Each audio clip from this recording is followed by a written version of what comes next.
Bonjour tout le monde.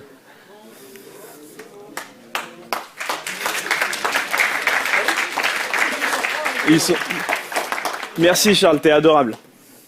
Qu'est-ce que je ferais pas sans toi? Donc on va pouvoir enfin démarrer cette conf ensemble. Le sujet c'est Android App Bashing, apprendre des erreurs des grands.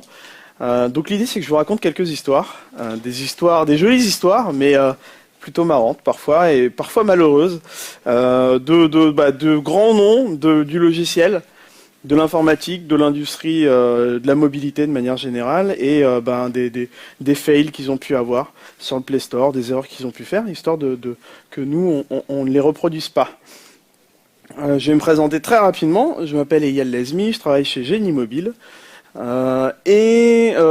avez sur cette page deux liens qui pourraient vous intéresser, surtout les slides de la présentation. Sur les slides, le lien qui est ici, que vous allez pouvoir retrouver dans le footer de la presse, vous avez plus d'items que ceux que je vais vous présenter aujourd'hui, simplement parce que le premier format de cette conf est plus long. Donc il y aura des choses que vous pourrez sauter si vous voulez suivre en même temps. Et un dernier point aussi, j'ai la chance de faire partie d'un programme chez Google qui s'appelle les développeurs experts, qui m'aide à notamment participer, organiser et voyager pour faire quelques confs. Voilà. Et puis maintenant que moi je me suis présenté, vous allez vous présenter. Alors pas un par un. L'idée c'est juste que j'essaye d'identifier un petit peu qui a déjà développé une application Android dans la salle. Qui en fait au quotidien. Pas mal. D'accord, très bien. Bon, c'est parfait. J'espère ne pas être trop long. Si jamais on n'a plus de temps pour faire des questions, parce qu'en plus j'ai prévu une petite démo qui n'a rien à voir avec ma présentation, mais qui pourrait peut-être vous intéresser. Si vous n'avez pas le temps, je resterai ici, puis on pourra discuter, il n'y a pas de problème. Démarrons nos histoires. La première, on va parler de Microsoft. Alors, j'allais oublier un truc. Vous allez voir. C'est pas du tout un effet d'annonce, j'ai juste oublié un truc, je vous promets.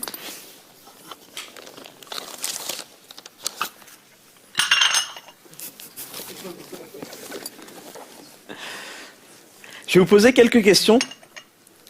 Et vu que j'ai oublié de prendre des goodies de ma boîte, Google a été gentil et m'en a donné quelques-uns. Donc vous aurez droit à des jolies tasses Compute Engine. Et vous repartirez avec. Il y en a 3. Je pense que ça devrait aller. Voilà, maintenant qu'on a pu démarrer. La première question, on ne sait jamais, ça pourrait vous faire gagner un goodies.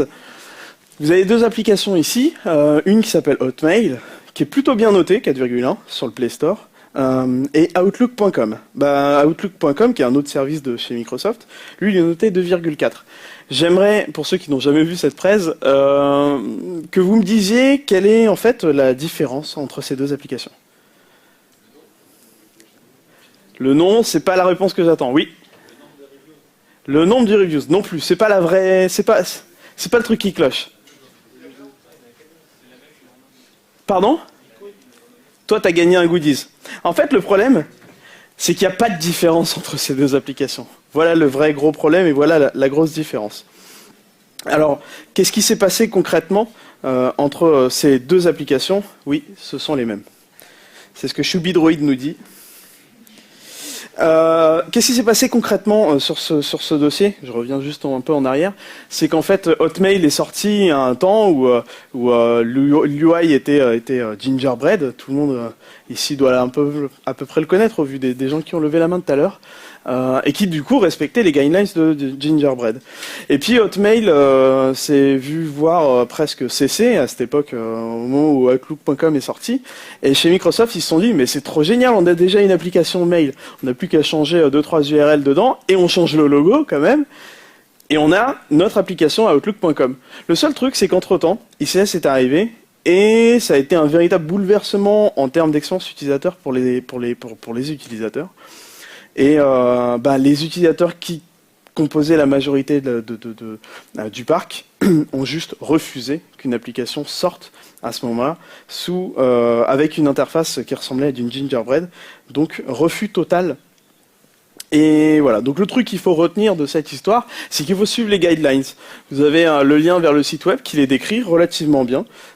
Il y a des Pardon, il y a des concepts intéressants et ces guidelines, il faut les connaître bien par cœur pour pouvoir faire de belles applications, que ce soit en tant que développeur, en tant qu'ergonome, en tant que designer. Mais c'est pas la fin de cette histoire. Donc cette histoire, elle a fait pas mal de remue-ménage, parce qu'il y a un blogueur assez connu qui en a parlé. Et de là, un autre acteur plutôt connu, qui s'appelle Taylor Ling, qui est un designer qui habite en Malaisie, qui a fait une proposition de redesign de Outlook.com, en prenant leur identité visuelle. Et vous le voyez, le résultat est quand même très élégant, ça marche très bien. Enfin, moi, j'aurais adoré avoir cette application en Outlook.com.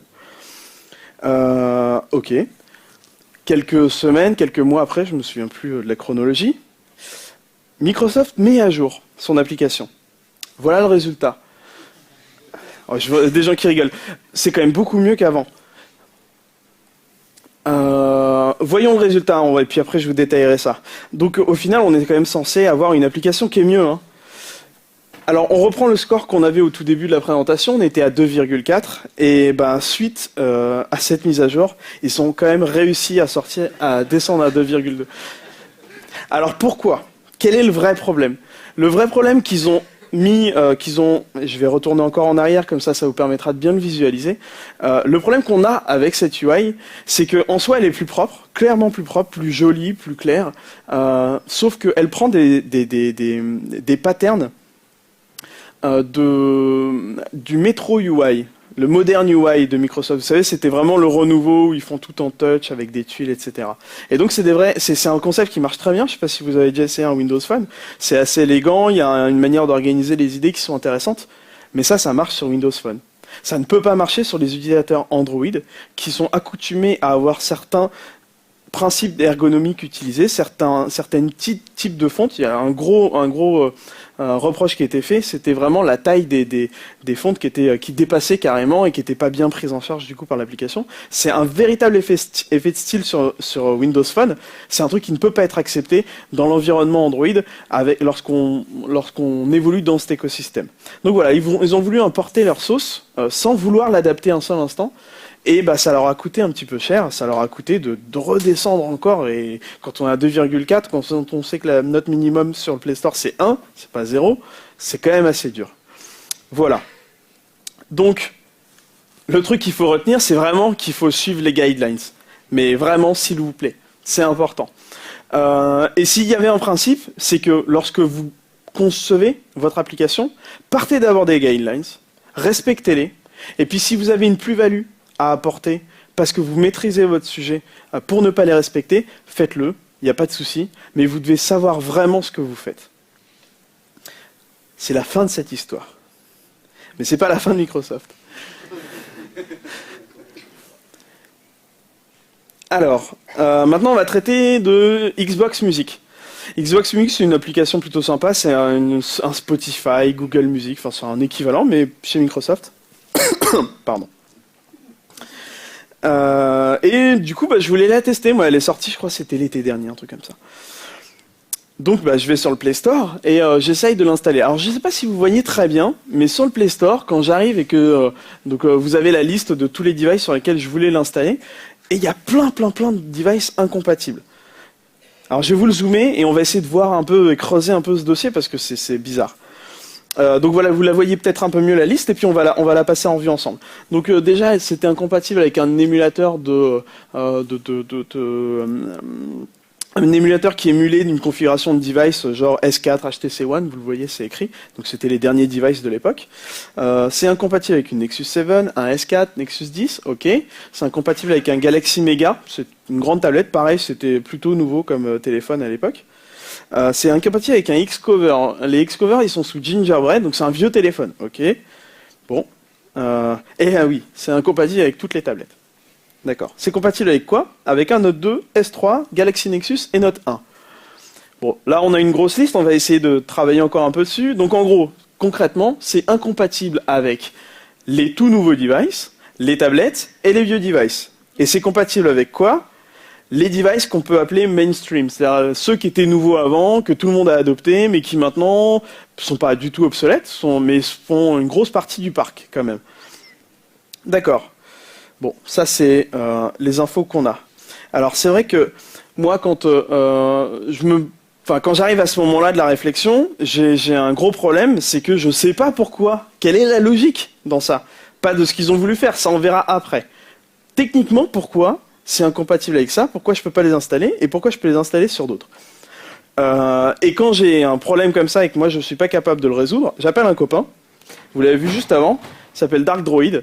Et son réflexe à chaque fois, c'est de me dire d'utiliser le côté noir de la force. Donc concrètement, de regarder le manifeste.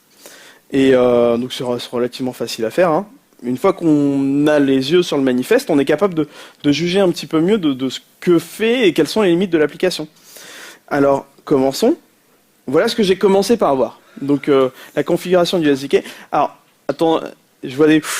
Ok, on va remettre dans le contexte. Première chose déjà que je vois, c'est que par défaut, le Min SDK version en 14 exclut les vieux devices. Très bien, c'est un parti free. J'avoue que moi-même, je l'ai fait sur un des projets que j'ai démarré dernièrement. On peut décider de squeezer Gingerbread, même quand on est Microsoft. C'est leur choix. Un truc aussi que je note, qui est quand même un peu dommage, c'est qu'on était en septembre 2013 quand c'est arrivé. Le Target SDK version, il est normalement censé tout le temps être au maximum de la version, et actuellement c'est 19. À l'époque c'était 18 en septembre, donc il aurait dû être à 18. Bon, très bien, c'est pas grave, ça fait juste des choses un peu différentes à la compile et ça force quelques trucs qui sont pas forcément les plus optimisés. Mais c'est pas très fondamental pour notre présentation. Et bien ce que je vois aussi qui est intéressant dans ce manifeste, c'est le compatible screen. Alors que fait le compatible screen? C'est qu'il va donner de manière exhaustive l'ensemble des configs par défaut des téléphones qui vont être compatibles avec notre appli. Et du coup, si les téléphones, les devices ne rentrent pas dans ce cadre-là, ils ne sont juste pas installables depuis le Play Store. C'est ce qu'on a vu. Alors concrètement, là, on a du small et du normal, donc on n'a pas du large, donc ça exclut les tablettes. Ce qu'on a aussi ici, c'est du LDPI, du MDPI, du HDPI, du XHDPI, mais on n'a pas quoi? Le XXHDPI, qui étaient les nouveaux devices de l'époque, le S4. Ok, bah, on commence à trouver quand même la clé à cette histoire. On avance. Et on sait pourquoi ça marche pas. Bien évidemment, c'est beaucoup trop restrictif. Et il ne faut pas le faire. Mais il ne faut pas le faire juste... Enfin, c'est pas qu'il ne faut pas le faire que parce que c'est restrictif. On va regarder ensemble aussi, aujourd'hui, la documentation de Compatible Screen. Donc là, les extraits que vous avez ici sont tirés de la documentation officielle d'Android, celle qui est faite par Google. Alors le premier point que j'avais envie de citer, c'est « You should not use this element ». Ça reste clair, et ça c'est le premier item. Parce que l'idée, c'est que faut pas l'utiliser parce que justement, ça peut limiter un maximum le nombre d'installations qui est possible d'avoir, en gros, le marché que vous pouvez toucher. Utilisez celui-là en dernier ressort, si jamais vous n'êtes pas capable techniquement pas capable de créer une UI adaptée au device. Très bien, donc là, deuxième point. Et dernier point, plutôt que d'utiliser ça, s'il vous plaît, apprenez à le faire, à supporter différentes tailles d'écran. Supporting Multiple Screen, c'est un des tutos qui existe sur la documentation qui apprend à supporter les différents écrans et qui est très bien fait. Donc là, on a compris que quand on voit ça, on ne doit pas le faire. Enfin, c'est ce qu'on est censé comprendre. Ou peut-être vous avez simplement pas lu cette documentation. Oui, il y a un truc que j'avais oublié, c'est que pour montrer à quel point Google a envie de supporter cet item de déclaration dans le manifeste, aujourd'hui, nativement, vous aviez vu, hein, il y avait LDPI, MDPI, etc. Le label XXHDPI n'est pas supporté. Il faut mettre la valeur 480 à la place. Vous voyez comment ça commence à devenir tordu et comment c'est encore une raison de ne pas l'utiliser.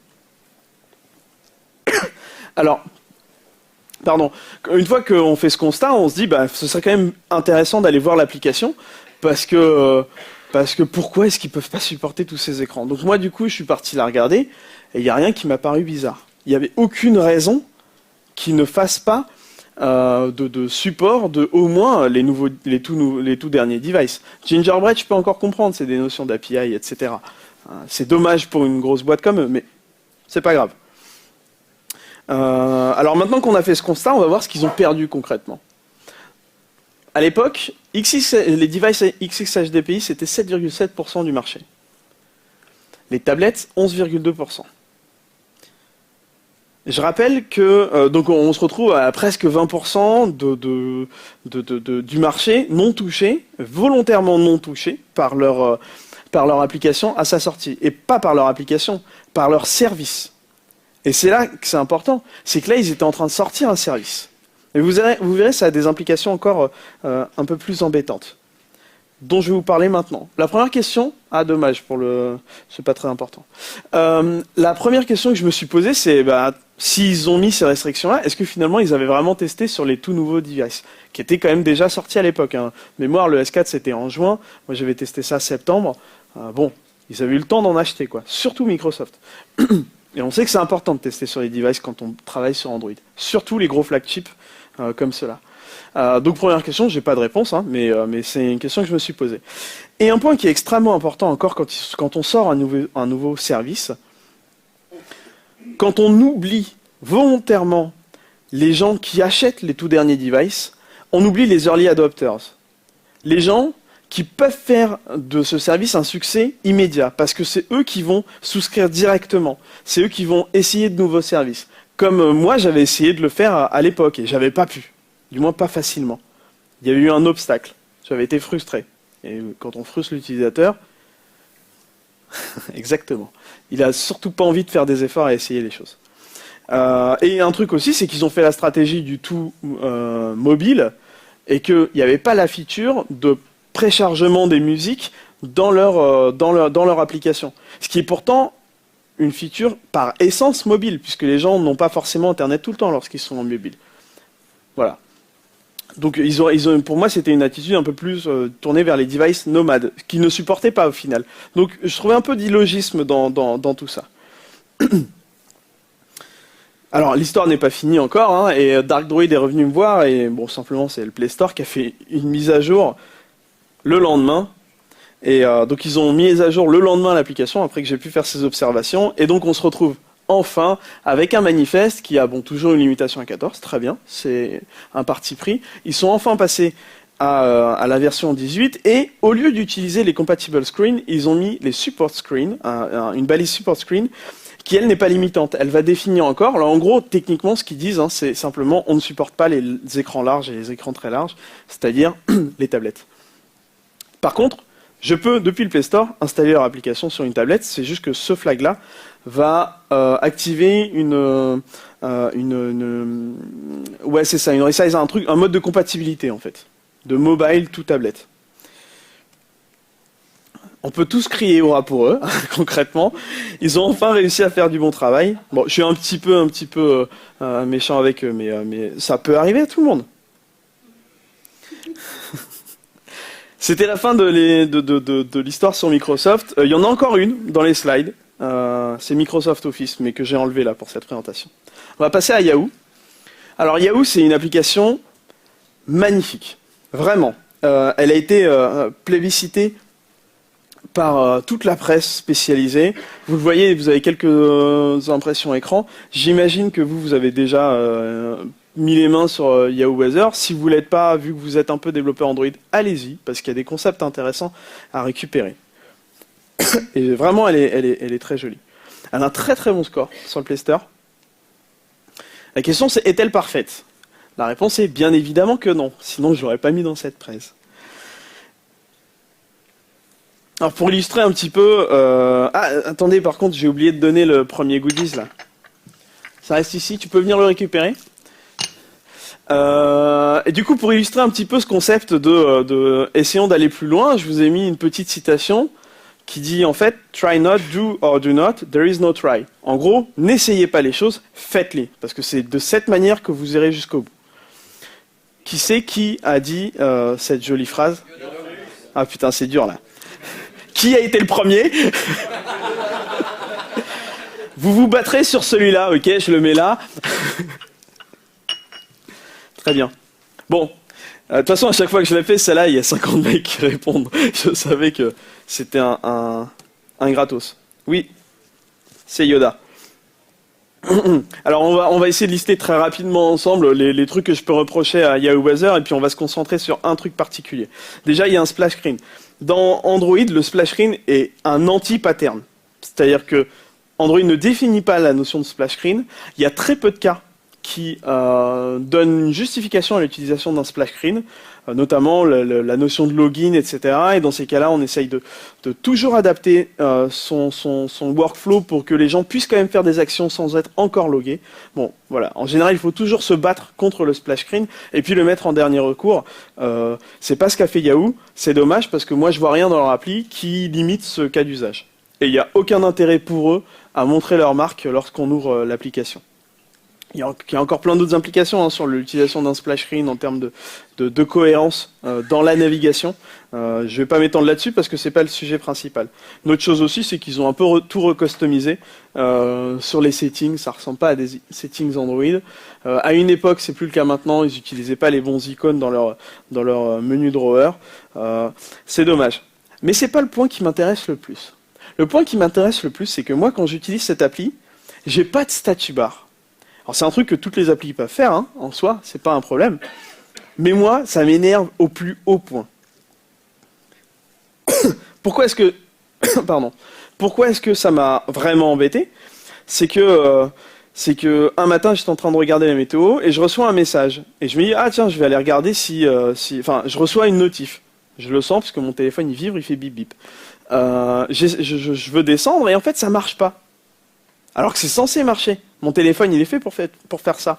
J'ai été frustré. Ils m'ont bloqué dans mon élan. Et frustrer un utilisateur, je vous l'ai dit tout à l'heure et je vous le répète, c'est la dernière chose à faire quand on est développeur. Vraiment. Avant même de développer une feature.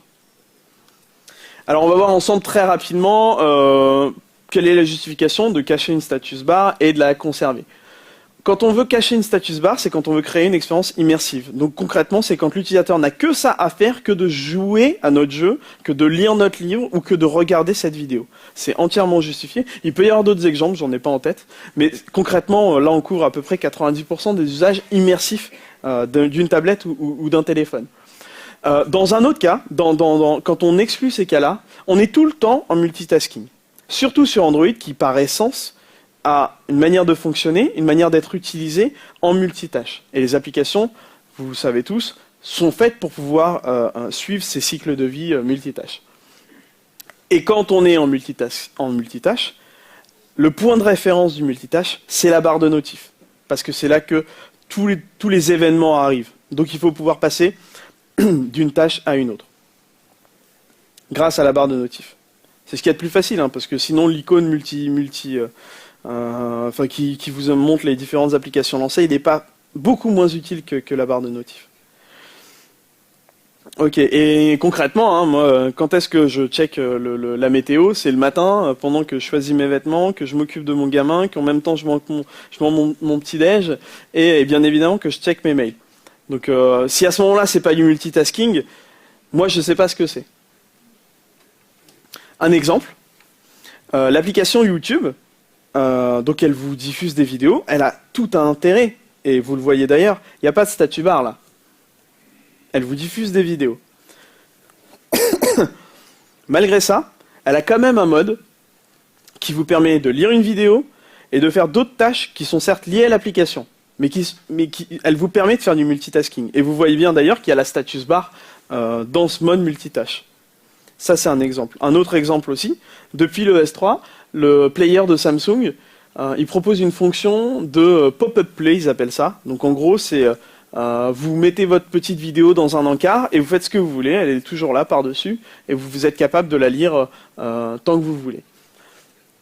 Ça c'est un exemple d'applications qui ont total droit de supprimer cet aspect multitâche à votre device, mais qui, même malgré ça, ne le font pas. Et vous proposent des solutions pour, si vous voulez faire du multitâche, sans rompre l'ergonomie, sans rompre l'utilisation immersive, on vous propose un autre mode. Voilà. Donc ce qu'il faut retenir concrètement, c'est que quand on développe et quand on conçoit une application, il faut toujours penser au contexte de l'utilisateur. Il faut penser à l'utilisateur, en fait. Il ne faut jamais penser à son application. Ça, c'est être totalement ingrat et selfish Et on n'a pas le droit de l'être parce qu'aujourd'hui on offre du service. Offrir du service, c'est aller vers l'autre. Donc c'est le comprendre. Si on ne comprend pas nos utilisateurs, on ne peut que échouer.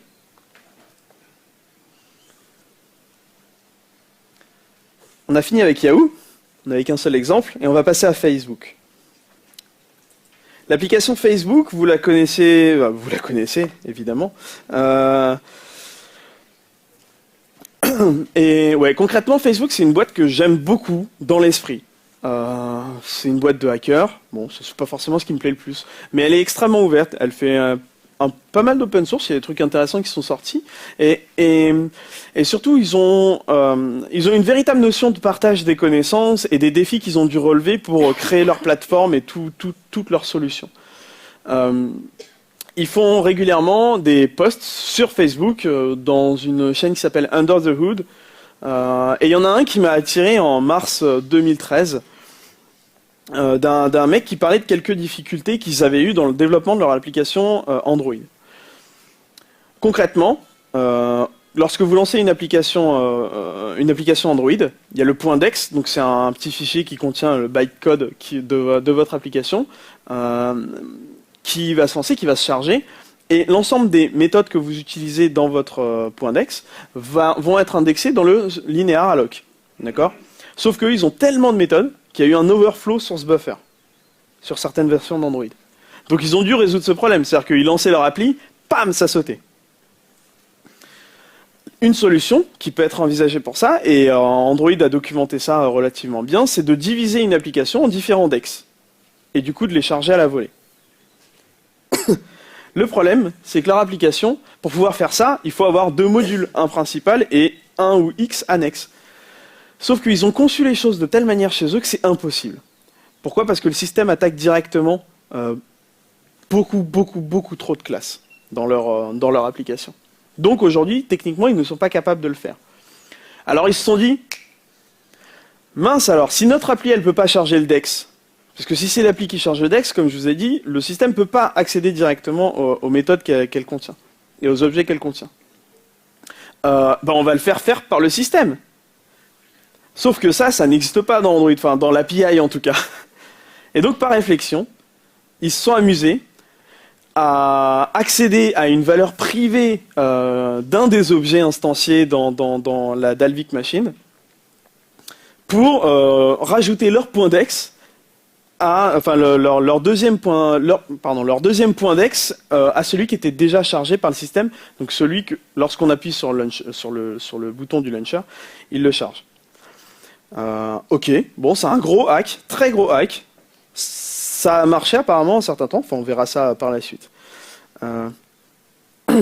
Du coup, ça m'amène à une autre question qui pourra vous faire gagner de nouveau un goodies. Voilà un extrait. Je vais vous le citer, vous le traduire, vous l'expliquer un tout petit peu, et puis après, il faudra que vous me disiez d'où ça vient. Si vous trouvez d'où ça vient, vous avez le goodies. Alors, ça dit more backward compatibility for Facebook, another day, another private field accessed. Ça veut dire plus de rétrocompatibilité pour Facebook, un nouveau jour, un nouveau champ privé accédé. Comment ? Non, ça vient pas de... Est-ce que quelqu'un a une idée ? C'est dans un commit à OSP. Tu l'as ton goodies. La réponse, c'est que ça vient d'un commit à OSP. Ça, ce commentaire, c'est dans l'AOSP, dans le projet open source de Google. Et c'est un Googler qui l'a écrit. C'est quand même marrant. Donc, leurs modifications dégueulasses, si on peut l'appeler comme ça, du moins orienté hacker, ça a embêté pas mal Google parce que eux, ils aiment bien faire du refactoring, comme on aime tous faire, et puis une variable qui n'a pas le bon nom, un champ d'une classe qui n'a pas le bon nom, on lui change son nom parce qu'il est plus clair. Et donc ce qu'on peut lire dans le commentaire qui est juste au-dessus du rechangement de cette variable, c'est il devrait être appelé passElement, mais l'application Facebook utilise la réflexion. Donc ils ont Facebook a, mine de rien, limité... tu peux venir chercher ton goodies, hein, a limité l'utilisation la marge de manœuvre de Google sur Android en utilisant la réflexion. Ça a un véritable impact, en fait. Et un dernier truc qui est plutôt marrant, c'est quand vous regardez le Gerrit, donc là c'est les deuxièmes tests, après qu'il ait refait la modification inverse, c'est que finalement... oui, un truc que j'ai oublié de vous expliquer, c'est qu'en fait, comment il s'en est rendu compte, c'est qu'il a fait sa modif, il a compilé le code, et apparemment il y a des tests unitaires chez Google qui font que on va tester quelques applications, genre à peu près les plus célèbres. Facebook en fait sûrement partie. Et il s'est rendu compte qu'en fait l'application Facebook, quand on l'a lancée, ça crachait. Et c'est comme ça qu'il s'est rendu compte que sa modification du nom de champ faisait totalement planter leur application et la rendait plus compatible. Et donc il a refait son commit et finalement il fait bon bah apparemment au vu du log 4 ça a l'air de bien lancer Facebook. Et le dernier c'est donc après un test manuel cette fois-ci et pas unitaire automatique. Apparemment ça marche mais je sais pas trop parce que j'ai pas de compte Facebook. Voilà. Et pour conclure, parce que j'irai pas plus loin dans cette histoire, finalement ça n'a pas suffi. Et ils ont dû plutôt faire un patch JNI, donc en natif, où en fait ils changeaient, ils swappaient de buffer carrément pour en mettre un plus gros à leur sauce pour le linear lock. Voilà. Donc finalement c'est un patch JNI qui a pu résoudre leurs problèmes. Ils ont même eu d'ailleurs des problèmes de compatibilité avec sur les devices Samsung où le pointeur n'était pas au même endroit que sur les autres constructeurs. Enfin bon, voilà. Un bon gros hack encore, hein. Alors je sais pas pour vous, mais moi je me sens un peu sale après cette histoire. Donc on va essayer de reprendre un petit peu ce qu'on a appris, parce que l'idée qu'on n'est pas là pour bâcher les gens sans apprendre des choses. C'est que le premier point, c'est que la modularité, ça sauve la vie, hein, parce que concrètement, ils n'auraient pas eu à faire tous ces hacks, et combien les mecs sont payés à la journée sur leur salaire pour réussir à trouver des solutions de contournement. Et si c'était bien organisé à la base, c'est facile de dire ça de l'extérieur, mais on sait qu'il y a beaucoup d'autres gros projets dans le monde qui tournent très bien. Ça aurait été beaucoup plus sympa. On apprend aussi que Google teste des applications lorsqu'il modifie Android. C'est les applications les plus plébiscitées, les plus connues. Un truc que j'ai chopé sur les commentaires justement de l'article du gars de chez Facebook, il y a un gars qui disait « Google hires engineers when Facebook hires sculptors ». Donc en gros, Google embauche des ingénieurs alors que Facebook, eux, ils embauchent des sculpteurs. Voilà. Ouais, on n'avait pas fini avec Facebook. On va parler de Facebook Home. Alors, j'imagine que pas mal d'entre vous ont entendu parler de cette application. Je vais vous la définir un petit peu. Facebook Home, c'est c'est d'abord un lock screen. Que j'ai testé pour l'occasion, parce que je me suis dit, cette appli, elle mérite quand même qu'on regarde un peu, qu'on creuse ce qu'elle vaut. Donc je l'ai testé et je vous avoue que j'ai été complètement charmé. Je ne suis absolument pas un utilisateur de Facebook, mais en quelques secondes, elle m'a procuré des sensations que j'avais jamais eues avec une application Android. Pourquoi ? Parce que j'ai redécouvert des photos de mes nièces, des vieilles photos de ma femme, des trucs comme ça, qui sont arrivées comme ça. Sans que je demande rien, juste je sais plus si j'avais dû me loguer, enfin bon bref, en l'installant simplement. Et puis l'expérience utilisateur est très sympa, c'est bien trouvé, c'est fin. Ça mérite d'avoir du succès pour les gens qui aiment Facebook. Mais moi, qui n'aime pas spécialement Facebook, j'ai quand même trouvé un intérêt et un véritable sens de la présentation dans ce lock screen. Donc ça, c'est une chose. Mais Facebook Home, c'est pas que ça. Ah, un petit truc que j'ai oublié de vous dire, je suis désolé, c'est que c'est pas exclusif à Facebook. Vous pouvez ajouter du contenu Instagram, Flickr, Pinterest et Tumblr. Donc c'est quand même plutôt pas mal. Peut-être qu'il y en a même d'autres depuis. Donc elle est plutôt bien faite. Vraiment, elle est pas cloisonnante. Elle est bien faite. Mais Facebook Home, c'est aussi un launcher. Alors vous le voyez, ça c'est des exemples qui est plutôt pas mal. Ça, c'est la note de Facebook Home à l'époque où je préparais cette conférence. 2,6. Pour rattraper ça sur le Play Store, surtout quand on a pas mal de downloads, c'est très dur. Alors, quels ont été les problèmes qui ont amené Facebook à avoir une note si mauvaise? C'est que d'abord, le launcher est trop simple. Beaucoup trop simple pour les utilisateurs Android qui sont habitués à des launchers plus évolués. Donc des points à noter, c'est que par exemple, il n'y avait pas de folder, il n'y a toujours pas d'ailleurs de gestion de fichiers. Il ne supporte pas les widgets. Les widgets qui sont l'essence même du bureau d'Android, c'est ça qui fait que c'est modulaire, c'est ça qui fait que c'est adaptatif, que c'est customisable facilement. Que j'installe une appli, souvent même parfois les applis, je vais les choisir pour leur widget. Donc sortir de cette idée, c'est oublier les utilisateurs Android et oublier ce qu'est la plateforme. Et puis une chose aussi, c'est que pendant plusieurs mois, c'est un truc qui leur a été reproché, moi c'est pas mon plus gros reproche, c'est que pendant les premiers mois, il n'y avait pas de dock. Là il y en a un maintenant, mais il n'y en avait pas avant.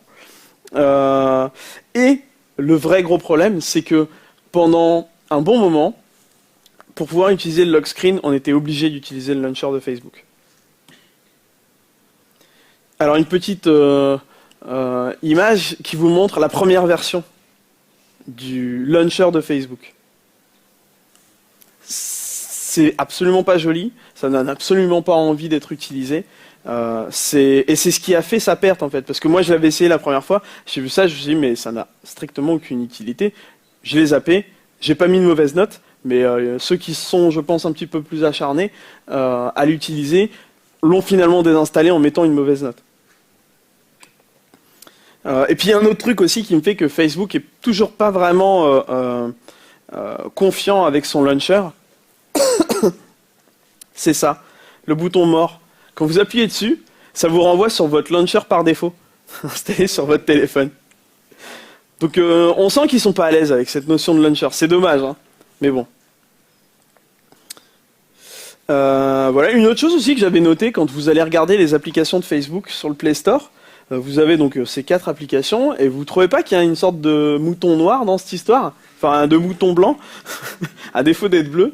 Donc au début je me suis dit mais comment le projet est géré quoi? C'est pas possible. On est en dehors des clous, c'est mal pensé. Vous verrez dans la conclusion, il y a des trucs qui sont dommages qui ont été faits sur cette application alors que ça aurait pu être mieux. Et même au niveau graphique. Bon, après, j'ai attendu quelques mois et en fait, ils ont changé le logo de Messenger. Je me suis dit, oh, ok, c'est bon. Au niveau graphique, en fait, il n'y a juste pas de cohérence. Donc, c'est pas ce problème-là. Alors, on va essayer de tirer les conclusions de leur histoire et encore, essayons d'apprendre. Lorsque vous essayez de créer une application qui est native pour Android, le plus important, c'est de garder l'esprit de la plateforme. C'est ce qu'ils n'ont pas fait. Et c'est ce qui leur a coûté très très cher. Il faut savoir ce que les utilisateurs veulent absolument.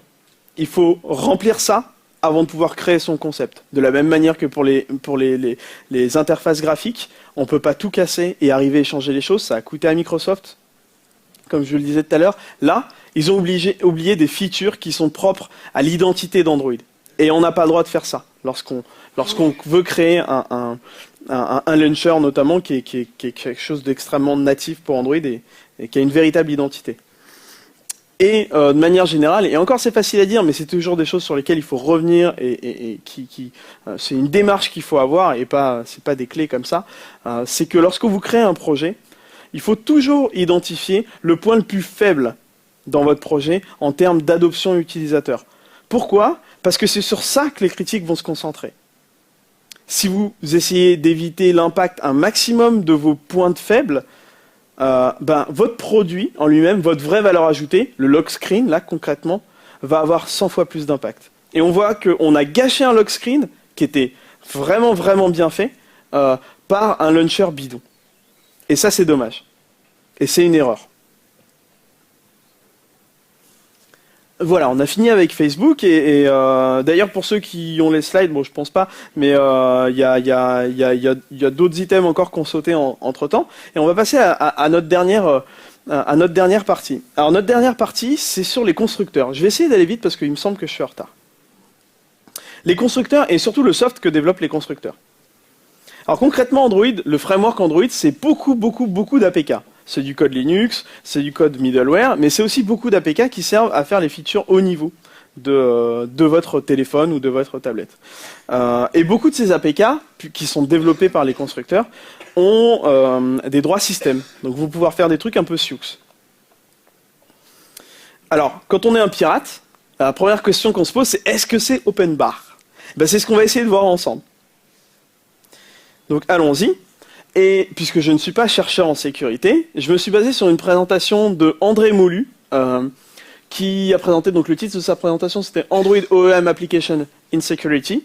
C'est un chercheur français. Dans un truc, dans les notes des slides, vous avez toutes les références que j'ai utilisées, et notamment les slides en anglais et en français d'André Moulu, si vous voulez creuser un petit peu plus le sujet, parce que vraiment, ça vaut le coup d'œil. N'hésitez pas à le faire.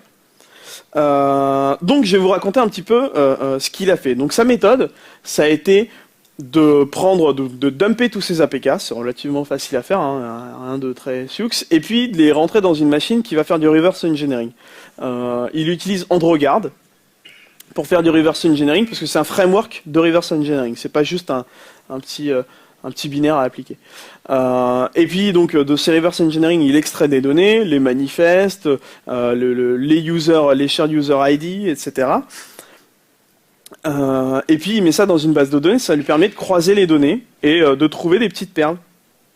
Alors le résultat de cette étude qui a été faite sur les devices Samsung, c'est 12 vulnérabilités trouvées, avec de la fuite d'informations, de l'accès à des fichiers non permis, de l'envoi et du forward de SMS, en silencieux.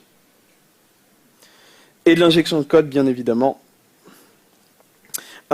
Il termine sa presse en disant que il n'y a pas que les devices Samsung qui sont concernés. Donc on voit bien que le problème est assez répandu et peut-être pour des constructeurs relativement difficiles à éviter. Mais bon, ça, c'est qu'une projection.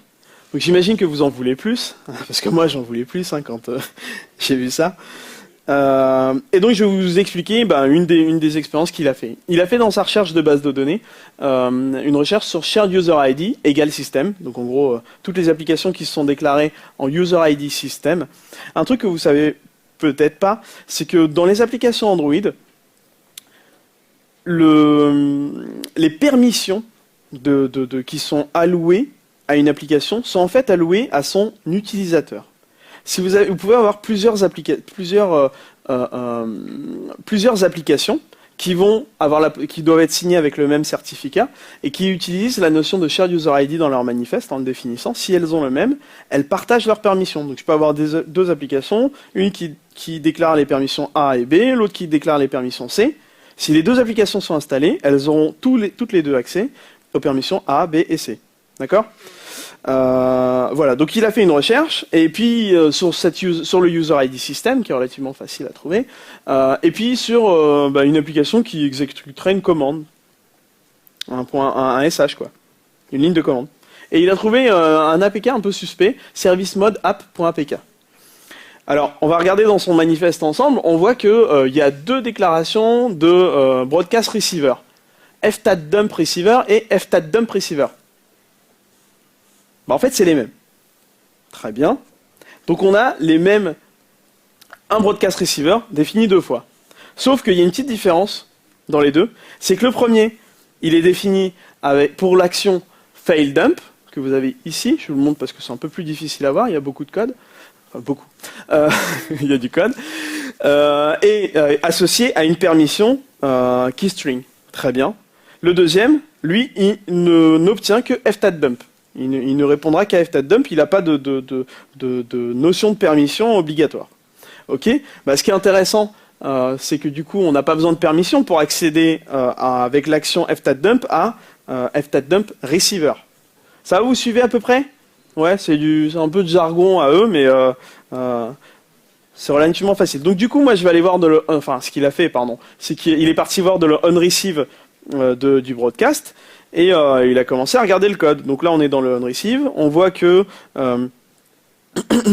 il va récupérer il intercepte l'action ftat dump. On est bien là. Il va récupérer la string file name. Donc ça, c'est un extra qui a été rajouté et qui a été passé dans les extras de l'intent. Ok, très bien. Et il enregistre dans une string. Ok, string 3. Ce qu'on voit ensuite, c'est qu'il y a des concaténations qui sont faites sur cette string. Et qu'elle permet, et que tout ça est mis dans un intent qui va être envoyé à ftat dump service. Ok ? Donc, allons voir ftat dump service. Que fait ftat dump service ? il va de nouveau prendre ce string extra file name, qui a été le même qui a été envoyé. Donc du coup, l'extra qu'on aurait envoyé en broadcast, il se retrouve encore toujours là dans le service, il n'a pas été modifié. Et que fait ce service? Il run un thread qui va faire un do shell command. Alors j'imagine à peu près ce que peut faire une méthode avec un nom pareil. Je regarde les paramètres, je vois que ça fait un dump state qui est envoyé dans un fichier où j'ai mon str. Donc le str, c'est le paramètre, la string str, c'est celle qui contient notre file name, le truc qu'on pourrait lui envoyer, qui a toujours pas été modifié. Vous me suivez ou pas là? Ouais? Allez, vous allez voir. Ça va pas vous déplaire. Donc je rentre dans mon do shell command quand même. Et que fait le do shell command? Concrètement, il ouvre un .sh, -c, et il envoie notre commande. En cru, comme ça. Gratuit. Et vous le voyez bien, notre string, elle n'est pas modifiée. Bingo, on l'a, c'est bon, on a notre faille. C'est comme ça qu'il a fait. C'est magnifique, ça marche parfaitement. Donc maintenant, on va essayer de creuser un peu ce qu'on a la possibilité de faire avec un truc pareil. Alors concrètement, lorsqu'on a les droits système, on a accès à 156 permissions. Et dedans, on a aussi accès à l'ensemble des fichiers qui ont les droits système. Là-dedans, il y a les clés Wi-Fi, le password, les gestures qui ont été installées, etc. Donc, c'est beaucoup, quoi. Donc, la preuve par l'exemple, on fait un ADB shell où on demande à l'application manager d'envoyer un broadcast avec notre action fstat-dump. Ok. En paramètre extra, on lui donne un file name. Ok, on va faire en sorte que la destination du dump state qu'on avait tout à l'heure aille à dev nul, parce que de toute façon on en a rien à faire. On met notre joli point virgule, tout notre injection, et là on fait pourquoi pas un package manager installer notre APK, quoi. C'est fini. On peut installer un APK qui va de manière tout à fait légale, qui va avoir accès à n'importe quelle permission, et tout ça en silencieux. Des permissions, pour le coup, qui pourraient être standards. Hein. Et puis on pourrait faire plein d'autres trucs. Plein d'autres trucs. Donc la réponse est que c'est bien open bar. Voilà. Donc la morale de l'histoire, et c'est là encore que c'est intéressant, c'est que tout ça, ça arrive au niveau applicatif. C'est pas du système. C'est pas une faille dans le kernel Linux. Ça, c'est du pur Android. Donc la démarche, c'est qu'il faut toujours vérifier les backdoors dans son application. Ça peut être extrêmement gênant. Nous, chez Génie Mobile, on a eu des missions, donc c'est des collègues, qui avaient justement cette notion de lancer des trucs en route pour pouvoir pouvoir faire des applications métiers, etc. On a utilisé ce système, exactement ce qu'ils ont fait, mais en mettant une permission. Il y a eu une audit de sécurité assez sévère qui a été faite, puisque le client était un très grand compte, et elle a révélé, elle leur a dit que c'était le parfait moyen d'implémenter ce genre de fonctionnalités qui doivent tourner en route. Voilà. Donc la morale de l'histoire aussi, c'est que c'est toujours possible de le faire, mais il faut juste bien le penser et le faire de manière correcte. Et un truc qu'il faut que nous on retienne en tant que développeurs d'application, c'est que tous les points d'entrée dans notre appli, il faut les considérer comme une menace. Et les traiter, les examiner avant de pouvoir les exécuter, dès qu'on sait qu'il y a des notions de sécurité gênantes dans cette histoire. Il me reste 2 minutes pour faire une démo que j'avais prévue en 5. Est-ce qu'on a le droit de déborder un tout petit peu ou pas du tout? Là, tu vas déborder sur la pause, en fait. Ok, ceux qui ne sont pas intéressés au bout des 2 minutes pourront partir avec grand plaisir. Et le reste, voilà, c'est juste pour vous montrer un petit outil qui s'appelle Genymotion. Est-ce que certains d'entre vous connaissent? Est-ce que certains d'entre vous utilisent? Très bien. C'est bien, donc ça pourrait intéresser d'autres qui ne connaissent pas. En gros, c'est un des produits qu'on développe dans ma boîte. C'est un émulateur Android. Pardon. Et c'est un émulateur Android fait pour les développeurs. Donc là, je viens de lancer une instance. Je suis sur batterie, hein, donc c'est un peu plus lent que d'habitude. Mais pour ceux qui ont l'habitude d'utiliser l'émulateur standard d'Android, voilà. C'est fini de démarrer. Je vais vous faire juste vous montrer un petit peu la fluidité, n'est-ce pas? Non, le truc qui est vraiment intéressant, c'est qu'on a développé des widgets qui permettent de faire des trucs sympas. Par exemple, contrôler la batterie. Si je la mets à je vais la mettre à 2%. Vous voyez, le système se comporte comme si il manquait de batterie. Il y a plein de widgets qui ont été rajoutés dans ce genre. Ah ouais, ben oui, bon, c'est pas grave, de toute façon, ça va pas bouger. Notamment le GPS. Alors GPS, j'aimerais bien vous le tester, mais c'est vrai que j'ai pas d'application. J'ai pas d'application Maps là-dessus. Mais c'est pas grave. Parce qu'en fait, j'ai un APK avec Air Maps, je sais pas si ça vous dit quelque chose. Je le fais un glisser-déposer dans la VM et il s'installe et il se lance directement. Du coup, je peux enfin vous montrer ce widget Maps. Et on va dire que je suis à Paris.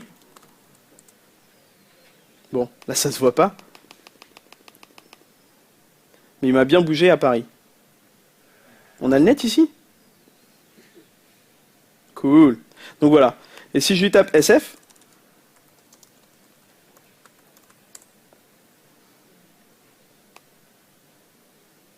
et que, ouais, bon, AirMap c'est un peu pourri, il m'a bien situé à San Francisco. En gros, concrètement, vous, en tant que développeur, là, vous êtes capable de situer votre VM où vous voulez, très simplement, avec l'aide de Google Maps. Il y a d'autres trucs aussi, je vais essayer d'aller assez rapidement pour aller sur des trucs un peu plus cool.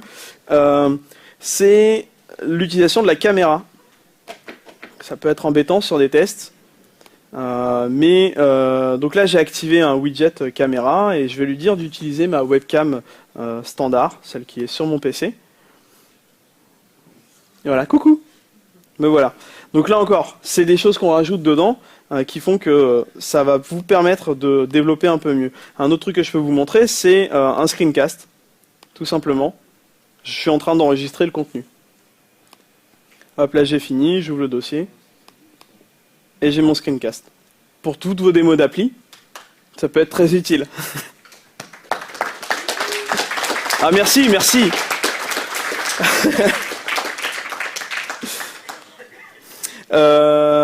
Voilà. Un autre truc que je peux vous montrer aussi, c'est le remote control. Alors ça c'est plutôt cool. J'espère que vous allez bien voir parce que je vais utiliser mon téléphone qui est dans ma main. Et l'idée, le défi qu'a eu l'époque, je travaille pas sur ce projet, hein, même si j'aimerais bien, mais le défi qu'a eu, enfin les questions que se posait l'équipe, c'est, on aimerait bien faire en sorte que pouvoir simuler en plus du GPS, etc., l'accéléromètre, le touch et ce genre de choses, le multitouch. Parce qu'aujourd'hui, il y a des fonctions multitouch, je vous l'ai pas montré, mais en faisant un clic droit, vous pouvez faire de la rotation, du pinch to zoom, relativement simplement. Mais le truc, c'est que ce ne sera jamais aussi bien que sur un device. Alors du coup, ils ont implémenté cette fonctionnalité. Très bien. Donc là, j'utilise un S4. Hein. Je peux utiliser, j'avais un Galaxy Nexus dans mon sac, ça marche aussi. Je vais activer ce widget. Alors il me demande si je veux redémarrer la VM juste parce que y a une notion de clavier. Il y a 2 modes pour le clavier, mais bon, c'est pas très important. Je lui dis non merci, j'en ai pas besoin. Et je lance le remote control. Donc ce qu'il va faire concrètement, c'est qu'il va installer une application sur mon téléphone qui va connecter directement avec la VM et vous allez voir ce qui va se passer. Donc ce que vous avez ici, je ne sais pas si vous le voyez vraiment parce qu'il y a les gros reflets, vous avez le remote de ce qui est affiché à l'écran. Vous pouvez toucher. Et ce qui est cool aussi, c'est que si je lance l'application SMS, donc une application qui peut se tourner, si je tourne mon téléphone, ça tourne ma VM. Donc si vous développez un jeu vidéo, c'est plutôt cool. Je leur dirai que j'ai été applaudi au moins 2 fois, ça leur fera très plaisir. Il y a aussi un dernier truc qu'on a rajouté, c'est le mode Pixel Perfect. Donc en gros, aujourd'hui, c'est... De quoi ? Je pourrais rester toute la nuit, mais... Ouais, non, mais clairement. Et donc en gros, un dernier truc, c'est que dans la dernière release, on a rajouté une API Java qui vous permet de faire des tests unitaires. Et en fait, tous les widgets que je vous ai montrés, vous êtes capable de les contrôler programmatiquement grâce à un point jar à rajouter dans votre code de test unitaire. Voilà, très simplement. J'espère que ça vous a plu. Si vous avez des questions, on n'a pas le temps, je suis désolé, mais je reste totalement disponible. Hein ?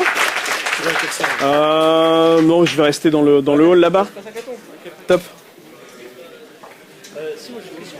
Ton Dailymotion, c'est quoi? C'est quelle licence? C'est quel machin? Il y a une licence gratuite et il y a 2 licences payantes, une business